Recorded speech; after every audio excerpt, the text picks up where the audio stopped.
na seção, dentro do capítulo 4, Vulnerabilidades, Impactos e Adaptação das Mudanças Climáticas do Mundo e no Brasil, a seção Principais Vulnerabilidades em Escala Regional. Eu vou aproveitar essa seção para fazer um certo resumo de vários aspectos sobre mudanças climáticas, vulnerabilidade em vários locais diferentes do Brasil.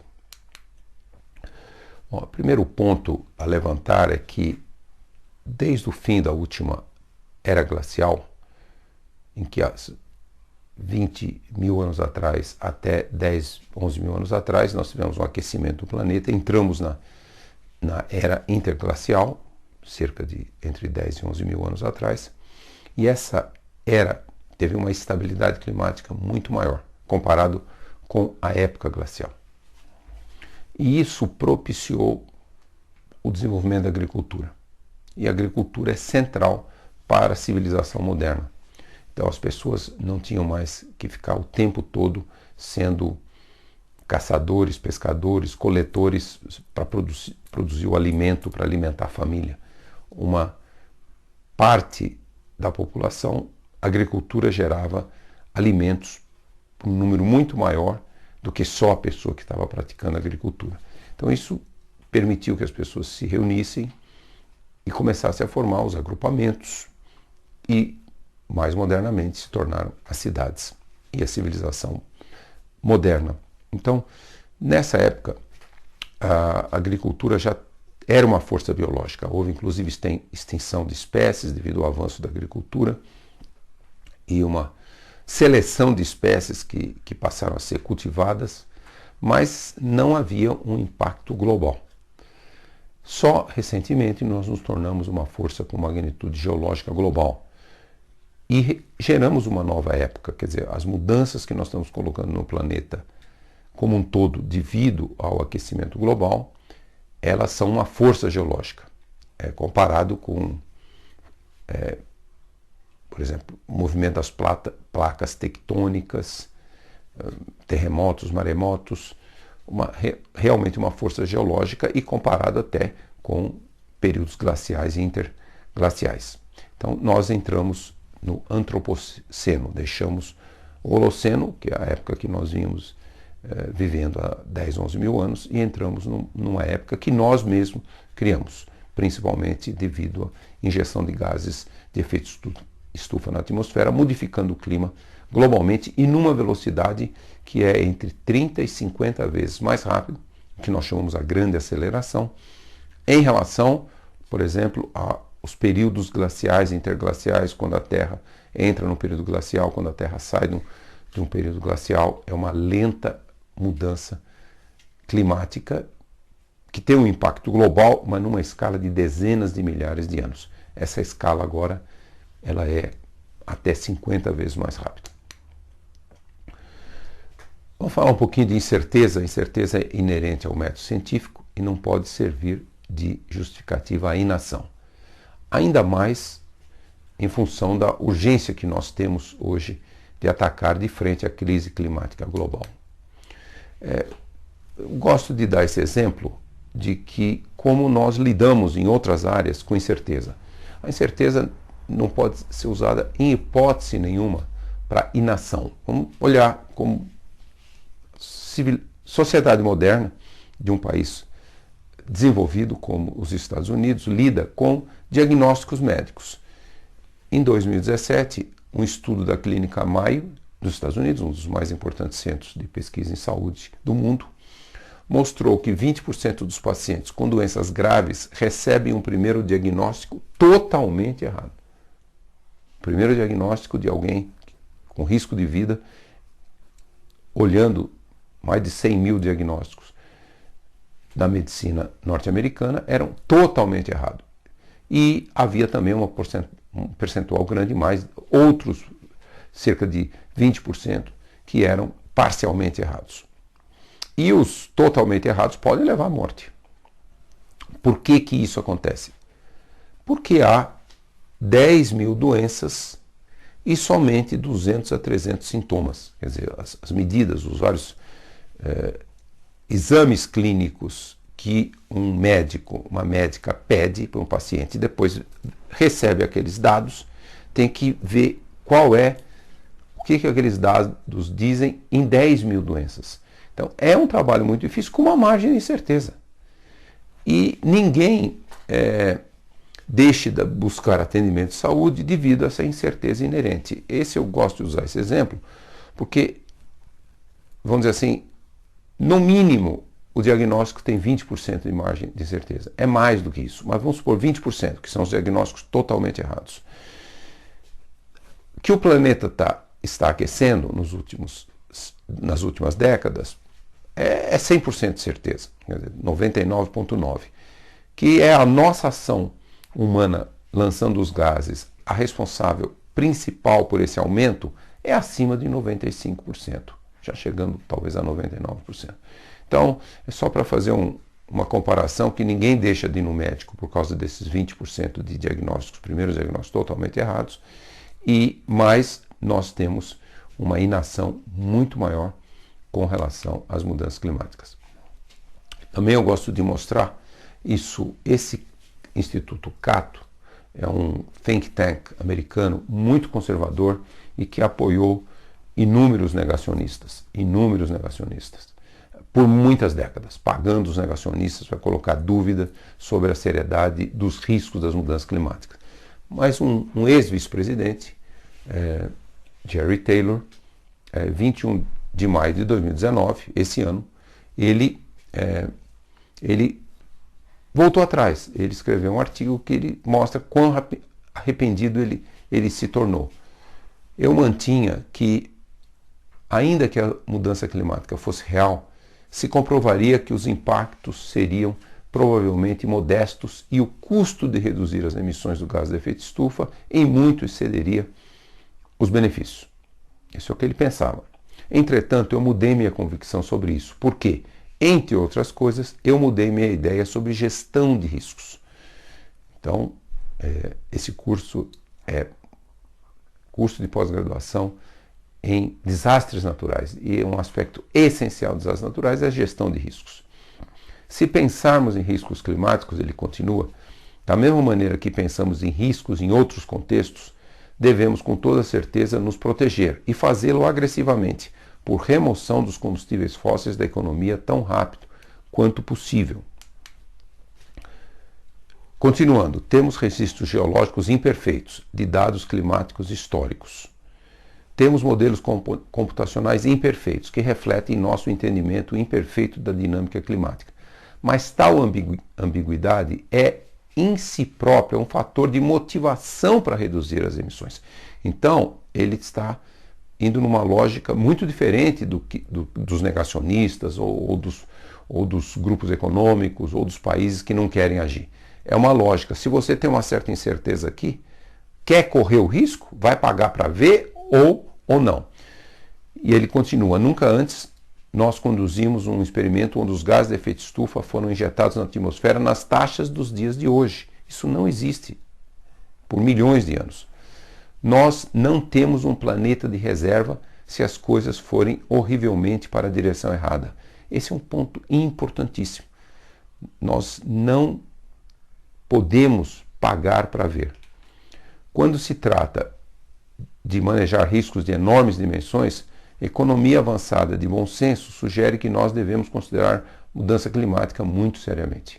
Então, isso é um ex-vice-presidente de uma das instituições que mais patrocinam com muito dinheiro o negacionismo. Então, isso mostra realmente que uma lógica que nós não, mesmo para quem foi negacionista, ele percebe que as mudanças climáticas estão acontecendo, o risco é muito grande e o risco dos custos serem impagáveis se nós não atuarmos é grande. O planeta está esquentando, o clima está mudando, os extremos surgem a todo instante. Bom, isso vocês já viram em várias aulas, estou revisando um pouco aqui nessa sessão, nós revisamos várias coisas já vistas aqui nesse curso. Então, esse é a anomalia de temperatura de vários centros, né, da NASA, do Centro Hadley, da NOAA e da Agência Meteorológica Japonesa. São diferentes análises com diferentes bases de dados, mas todas mostram a mesma tendência e, vamos dizer assim, planeta, desde o século XIX, já aqueceu mais de 1 grau. O planeta como um todo. Isso aqui é uma anomalia de temperatura à superfície, janeiro a dezembro de 2014 a 2018, em relação a 1880, 1900, em relação a 20 anos, e a gente vê realmente até mesmo um aquecimento até maior no Nordeste, porque lembre-se, 2014, 15, 16, 17 até 18, seca, portanto seca, a temperatura aumenta muito. Essas zonas em cinza são áreas que não existiam termômetros em 1880, 1900, então elas não é possível fazer a comparação. Mas a gente olha o Brasil, né, Nordeste acima de 2, onde tinham termômetros acima de 1. Isso é o aquecimento que nós vemos. E, logicamente, uma região, por exemplo, aqui próximo do Ártico, olha aqui, até 4 graus. Toda essa região é vermelha, 4 graus. E isso aqui, vocês já viram também no curso, é um fenômeno pelo fato de que são regiões cobertas por neve. Neve tem alto albedo, reflete 50% a 60% da radiação solar. Quando a neve encolhe, mesmo sobre os continentes, ou o gelo sobre o Ártico, ou sobre a Groenlândia, a neve encolhe, então passa a ser, o oceano, por exemplo, passa de ter uma refletividade de 50% a 60% para 6%, e o continente passa a ter uma refletividade de 50% a 60% para 15%, talvez no máximo 20%. Toda essa energia solar entrando, ela acaba aquecendo muito. E também aqui é uma comparação de 2018 mais recente em relação a 1951, 1980, então nós vemos também um valor aí entre meio grau e 1 grau. Veja, isso aqui é em relação à década de 50.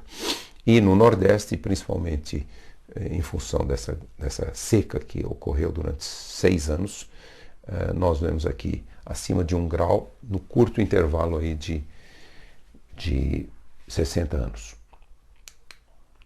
Aqui nós vamos ver também, isso é para o Brasil, os vários cenários mostrando o aquecimento no Brasil em relação a 1961, 1990, e nós vamos ver aí qualquer coisa aí, em alguns casos acima de 2 graus, de 1900 até o presente. Vários cenários aí mostram qualquer coisa entre 1,5 e 2 graus, e a última década sempre a mais quente já registrada. E aqui o aquecimento por região, esses dados variam muito pela qualidade das informações, mas de qualquer modo não há dúvida, nas várias regiões, um padrão de aquecimento muito semelhante. Principalmente, como todos os dados mostram, a partir da década de 60 sempre sobe, né?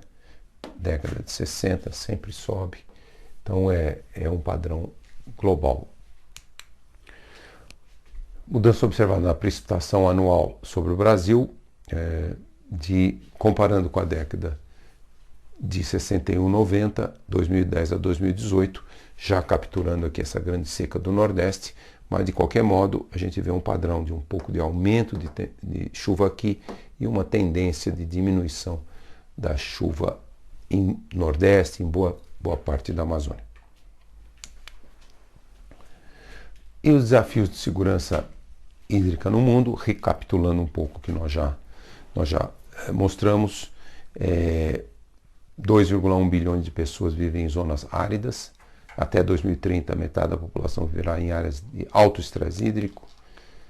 Cerca de 1 bilhão de pessoas não têm acesso à água potável, mais de 2 bilhões não têm acesso a serviços de saneamento básico, refletindo um padrão de pobreza. 25% da população mundial não tem acesso a saneamento básico. Nós já estamos vendo mudança nos padrões de distribuição, intensidade e frequência das chuvas. A precipitação poderá aumentar em algumas áreas, reduzir em outras. A redução dos recursos hídricos implicará ainda mais estresse para a agricultura e meio ambiente. As evidências da rápida mudança climática, vamos recapitular, nós já vimos isso. Um rápido esse aumento da temperatura, como nós já mencionamos, globalmente 1,1, cerca de 1,5 nos continentes, 0,8 sobre os oceanos. E esse calor, a maior parte desse calor está ficando nos primeiros 700 metros do oceano. O encolhimento dos mantos de gelo, né, principalmente na Groenlândia, mas começando a acontecer também na Antártica Ocidental. A Groenlândia já perdeu 286 bilhões de toneladas de gelo, a Antártica Ocidental 127 bilhões, e com processo acelerado de perda e aumento do nível do mar. Recuo das geleiras, todas as geleiras, nos Alpes, nos Andes, no Himalaia, no Alasca, na África, e a cobertura de neve também nas regiões mais frias está diminuindo, e a elevação do nível do mar já subiu mais de 20 centímetros, na verdade. A taxa das últimas 2 décadas aumentou muito e vem aumentando ainda mais.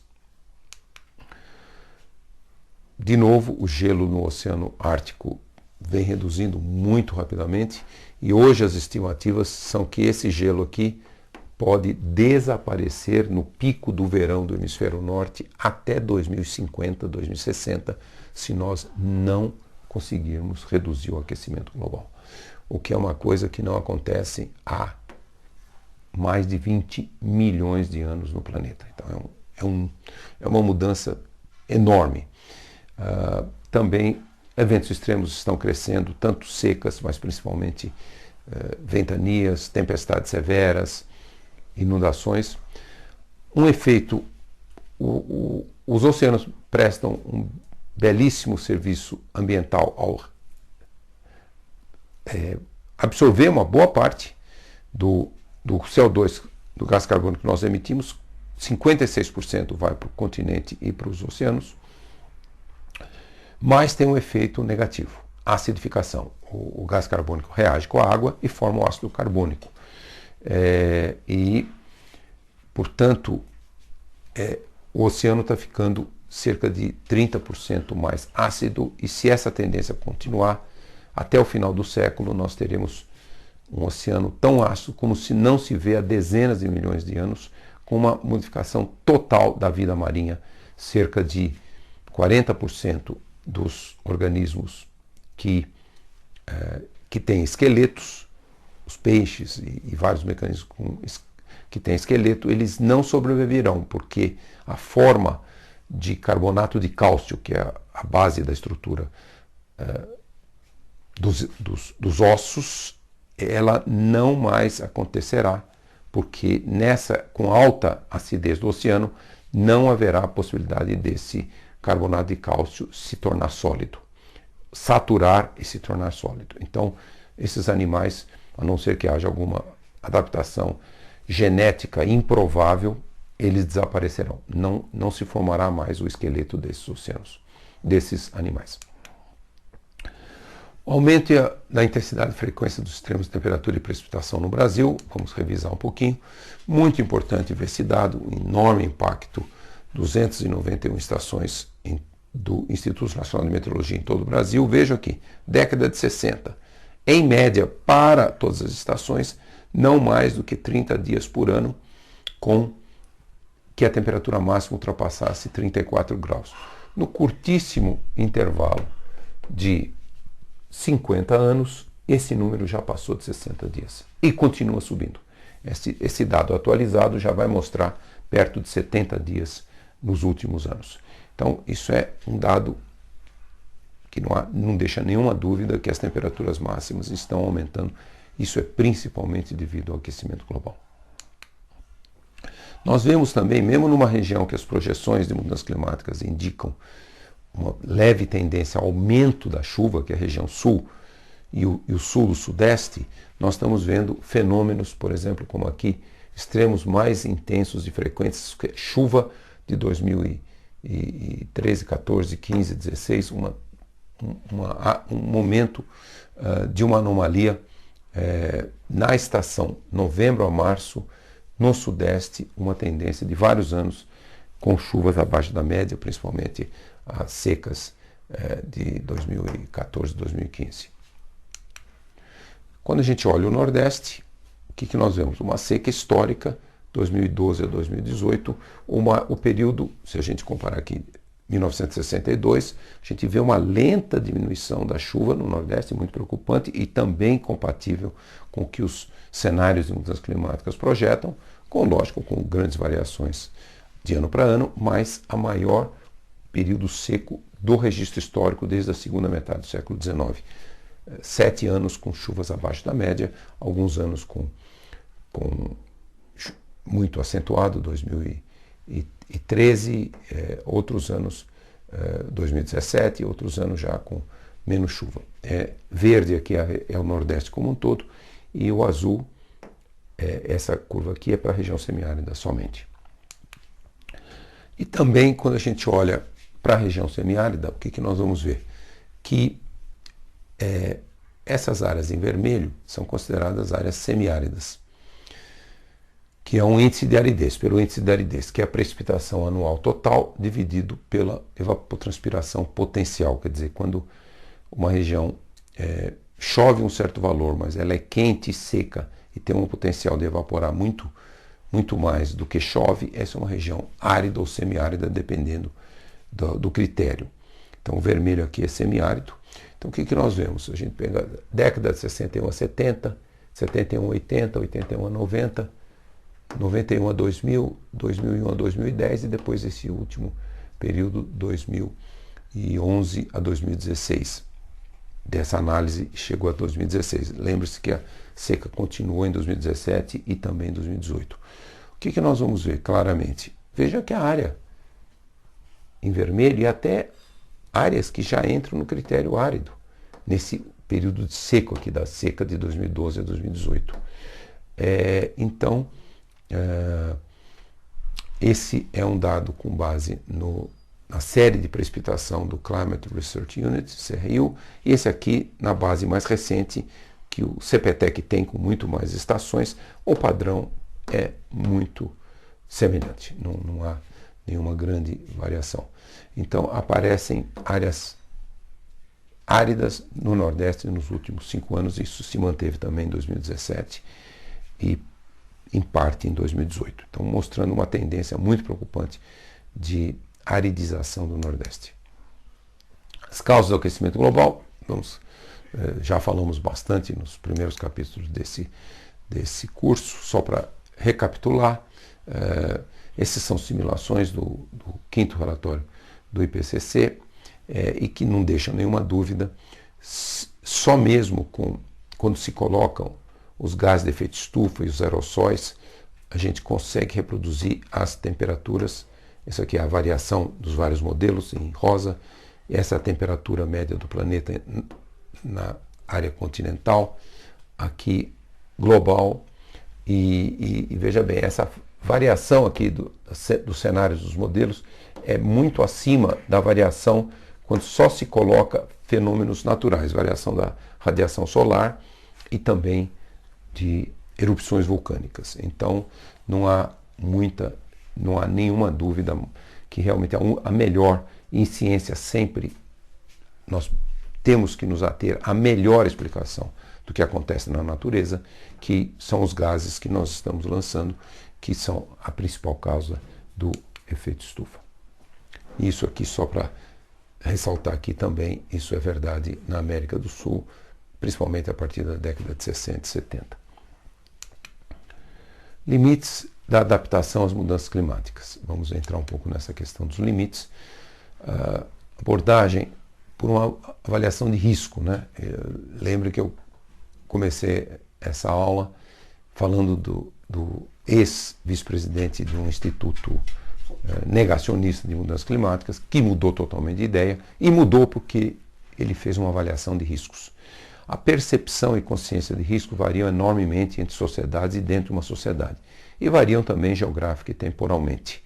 Sempre se usa o exemplo real, ainda que muito duro, do sapo, e ninguém deve fazer esse tipo de experimento, que é: se você joga um sapo numa água quente, ele percebe o risco e pula imediatamente e não acontece nada. Se por outro lado você coloca o sapo numa panela com água fria e vai aquecendo lentamente, ele não percebe o risco e eventualmente pode até morrer.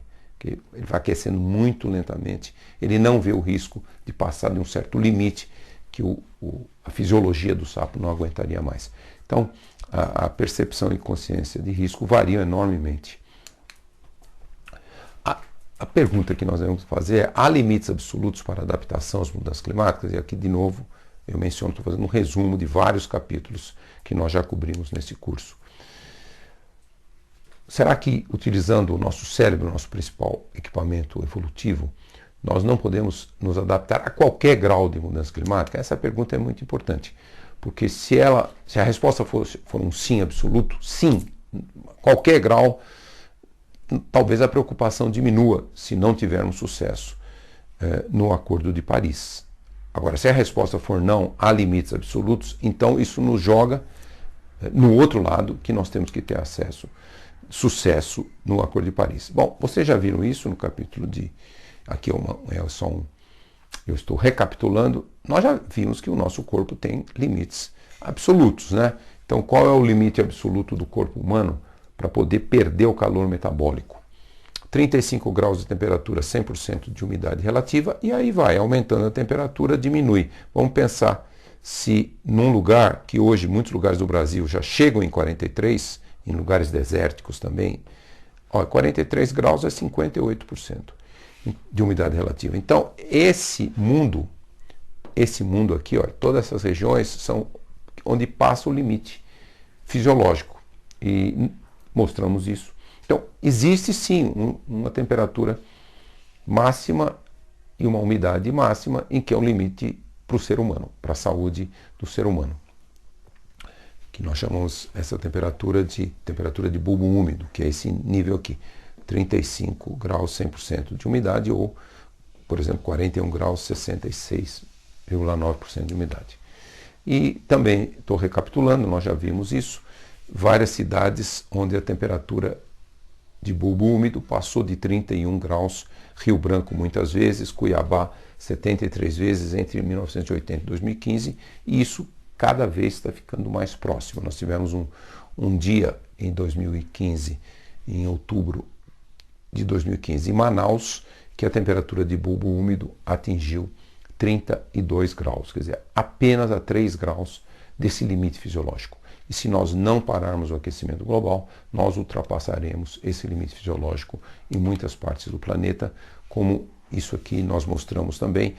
Vamos imaginar, só para recapitular, no pior dos cenários, se não tivermos nenhum sucesso no Acordo de Paris e seguirmos o cenário RCP 8.5, esses serão o número de dias, mais de 200 dias em toda a região vermelha, em que, em algum momento do dia, as condições externas serão além do limite fisiológico. Nós não teríamos que não ficar fora, temos que viver só em ambientes climatizados, que a temperatura baixe muito, ar-condicionado, ou então as pessoas terão que desenvolver até roupas como de astronautas, vamos dizer assim, que exista um mecanismo usando muita energia que possa tirar a energia como se fosse uma geladeira, assim, o equipamento para tirar a energia metabólica do corpo. Quer dizer, é um outro planeta, ou as pessoas vão ter que ir para mais regiões polares ou regiões muito altas. Não é um planeta como nós conhecemos. Vulnerabilidade às secas também tem uma série de impactos na saúde. Por exemplo, o cenário de 4 graus, que é o cenário do RCP 8.5 no final do século no Brasil. Nordeste, aumento de gastroenterites e hepatite A.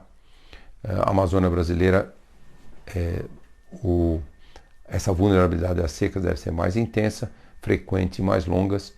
E entre os principais efeitos na saúde, também impactos de gastroenterites e um incremento de doenças respiratórias em crianças.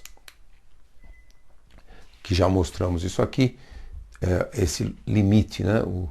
O 35 graus de temperatura de bulbo úmido, no 2091 nós estaríamos já em toda essa região com esse limite em vermelho, chegando perto desse limite. Há limites para a agricultura também nós vimos isso no capítulo de agricultura, vamos só recuperar. Esses são, para 3 culturas, arroz, trigo e milho, os limites, né? Por exemplo, para as folhas existirem, nós temos aqui 40 e poucos graus para o arroz, mais 25 graus para trigo e 40 graus para milho. E os limites fatais, que as plantas morrem, nós temos 40 e poucos graus para arroz, 45 para trigo e 44 para milho. Mas, por exemplo, os brotos, sem brotos não há planta, não há produção de nada. Então nós vamos ver valores muito menores, né? Nós vamos ver 37 graus para arroz, 39 graus para milho e cerca de 25 graus para trigo. Então isso mostra que são limites absolutos, né?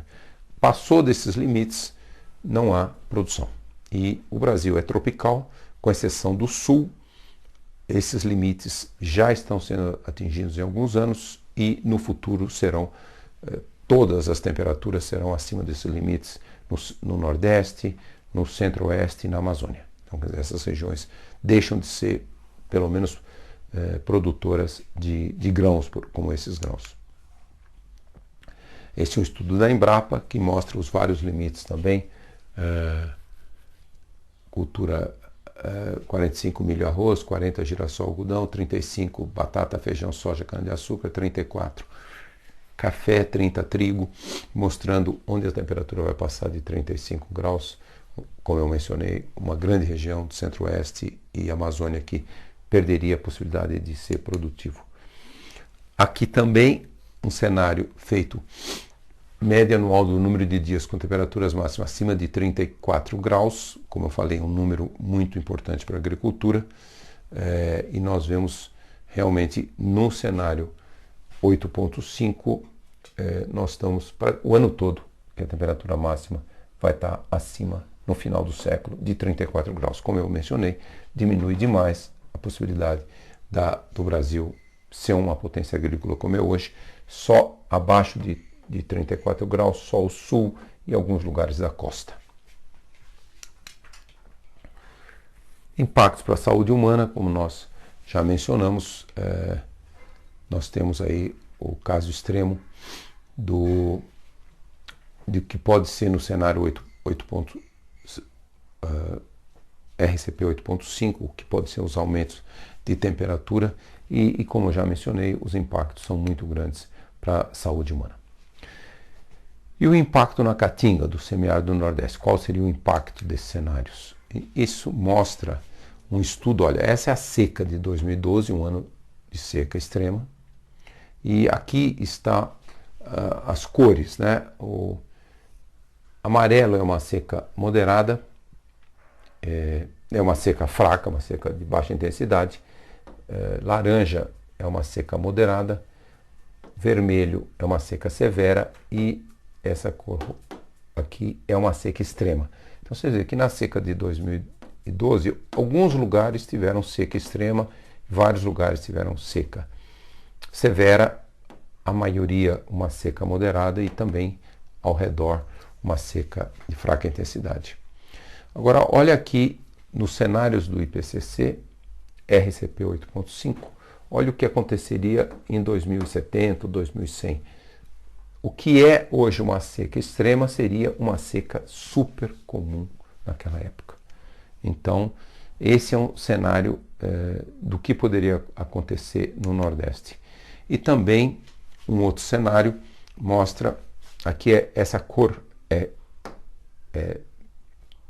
caatinga, e mostrando que essa outra cor é semideserto. Nos cenários, por exemplo, 8.5, toda essa região aqui viraria semideserto.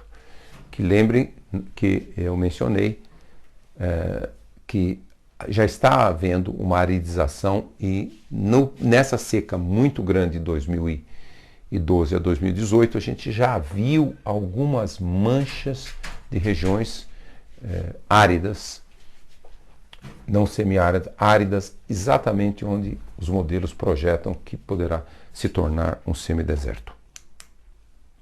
E o que poderá ocorrer com a floresta amazônica? Bom, esse estudo mostra um efeito combinado do cenário de mudança climática RCP 8.5, desmatamento 20%, aumento da vulnerabilidade a incêndios florestais e o efeito positivo de fertilização de CO2.